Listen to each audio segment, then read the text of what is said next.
Suite de l'exercice 1 du sujet B29, question maintenant de 1,4 à 1,7, donc les questions de calcul. 1,4 on l'a déjà fait, donc question de 1,5 à 1,7. Montrer que l'inéquation g de x inférieur à 20 peut s'écrire sous cette forme-là. Donc avec une exponentielle, on remarque que l'exponentielle à l'intérieur c'est positif, 0,24x, alors que l'exponentielle qu'on avait trouvée est négative. Alors, ça, c'est du savoir-faire calculatoire. Donc, g de x strictement inférieur à 20. Donc, on remplace évidemment g de x par ce qu'on a trouvé à l'aide de GeoGebra. 71 fois exponentielle moins 0,24x plus 11 inférieur à 20. Comment simplifier cette expression? Bon, il y a des choses évidentes. Le plus 20... on le passe de l'autre côté, il va passer en moins, le plus 11, pardon, il va passer en moins 11. Et exponentielle négative, vous savez qu'on peut la transformer en exponentielle positive en la passant au dénominateur. Donc là, c'est égal à 71 sur exponentielle 0,24x, strictement inférieur à 20 moins 11, ce qui fait 9. OK ? Et comment faire ensuite pour avoir l'exponentielle au numérateur cette fois-ci? Eh bien, on va la passer de l'autre côté. Elle était en divisé, elle va passer en multiplié.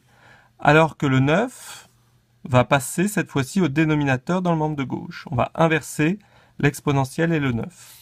Donc, on obtient 71 sur 9, strictement inférieur à l'exponentielle 0,24x.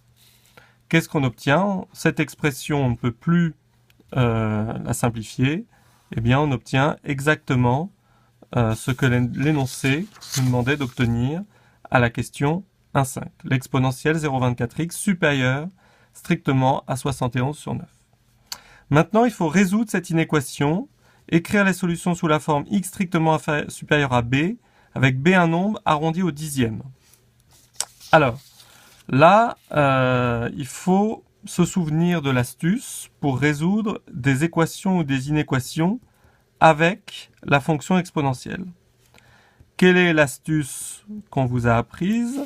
Eh bien, c'est d'utiliser la fonction logarithme népérien, donc de rajouter le logarithme népérien dans chacun des deux membres, parce que le logarithme népérien va faire disparaître, entre guillemets, l'exponentielle qui nous gêne dans cette résolution d'équation.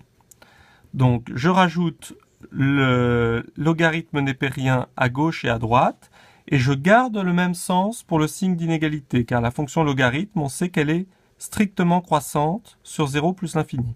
Donc le sens de l'inégalité ne change pas. Vous devez savoir que logarithme exponentiel, quand on l'applique les deux fonctions l'une à la suite de l'autre, une composition de fonctions sur un nombre, eh bien elle se simplifie.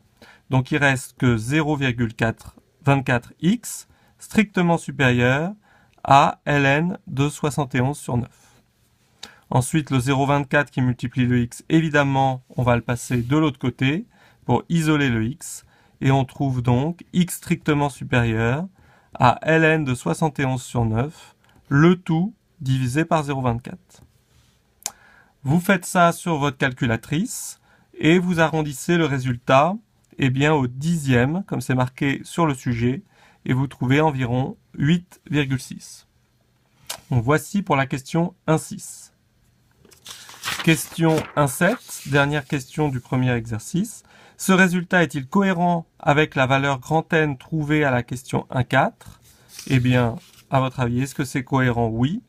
Il faut que x, le nombre de planches, soit supérieur à 8, strictement à 8,6 pour que eh bien, le pourcentage de perte, la fonction g qu'on avait trouvé auparavant, soit inférieur à 20.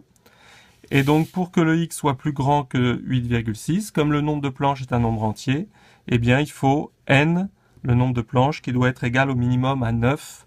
C'est bien cohérent avec ce qu'on avait trouvé graphiquement à la question 1,4. Voilà pour l'exercice 1 de ce sujet B29.